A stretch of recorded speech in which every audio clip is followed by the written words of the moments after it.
जी हजुर नमस्कार नमस्कार हजुरलाई धेरै धेरै धन्यवाद। सबैजनाले चाहिँ छिटै जुनार टिप्नुपर्छ, पछिसम्म राख्दा अर्को वर्ष फल्दैन भनेर गुनासो पनि गर्नुभयो होइन। हजुरले चाहिँ आज आएर फागुनको 29 गते पोहोर हामीले फागुनको 15 गते अन्तिम लट टिपेका थियौँ होइन। 17 गते फागुनको 17 गते भनेपछि यो वर्ष चाहिँ हामीले फागुनको 29 गते टिप्दा नि जस्ताको त्यस्तै छ हजुरको जुनार। यो चाहिँ कति हाइटमा छ भन्नुहोस् त? यो 1480 1480। जति माथि हाइट भयो उति राम्रो बस्ने है। होइन त्यो त होइन।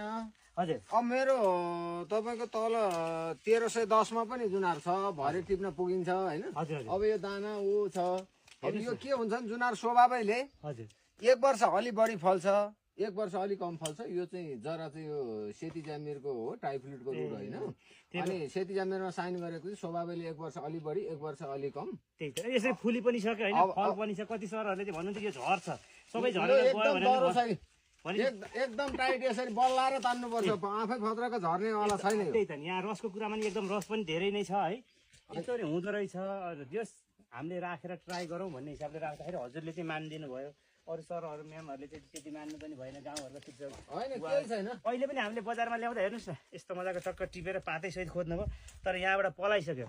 अर्को वर्ष फल्ने चाहिँ यसमा हो कि अर्को वर्ष चाहिँ यसमा चाहिँ फल्ने हो। ए यो नयाँमा फल्ने, यसमा फल्ने हो, यहाँबाट मास्तिरमा फल्ने हो। जुन यो हाँगा चाहिँ यहाँनिर फल्दैन। हामीले यसरी चाहिँ काटा टिप्दा खासै असर त गरेको छैन नि। गरेको छैन, एक दुईवटा के झन् छाड्छ। मान्छे पछिको कुरा हुने रहेछ है।